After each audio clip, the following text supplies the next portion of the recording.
From Troy University and Troy Public Radio, this is On Leadership with Dr. Jack Hawkins Jr., Chancellor of Troy University. Each Christmas season, families across America sit in their living rooms and watch the classic movie, It's a Wonderful Life. The Nielsen TV rating service estimates between 5 and 7 million people each year watch the movie when it airs on network television. And add to that the millions who watch it on streaming services and DVD, and you have one of the most enduring and endearing Christmas traditions. The movie stars the legendary Jimmy Stewart as George Bailey, a middle-aged man who dreamed of being a world traveler and a wealthy, important man. Instead, he's taken over the family business, which was a small building and loan operation which was barely surviving. When a mistake by his bumbling Uncle Billy leads to the loss of $8,000, George is facing scandal and ruin. He contemplates suicide and prays to God, saying it would have been better for all concerned, especially for his wife and children, if he had never been born.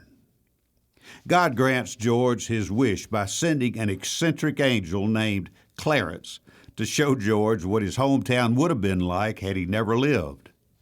George sees a town where few people had decent housing, as his building and loan business was far more generous than the bank that was owned by the miserly Mr. Potter.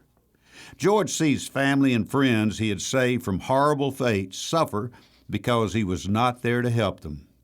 And one of the most powerful exchanges in the movie takes place when George realizes that his brother Harry, a war hero who received the Congressional Medal of Honor, would have died at age 9 if George hadn't pulled him out of a frozen lake after the ice broke.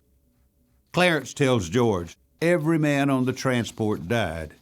Harry wasn't there to save them because you weren't there to save Harry. You see, George, you really had a wonderful life. At that point, George decided he wanted to live, even if it meant losing his business and going to prison for fraud. But when he returns to the present, his family and friends have come to his financial rescue. But It's a Wonderful Life is more than a heartwarming movie. It's also full of leadership lessons.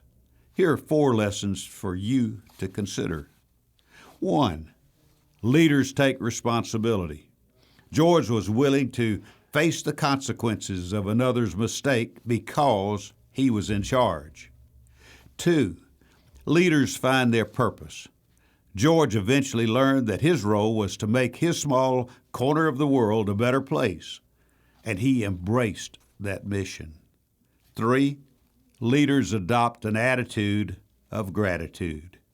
A real leader sees the glass as half full and not half empty. But more important, leaders encourage others to do likewise.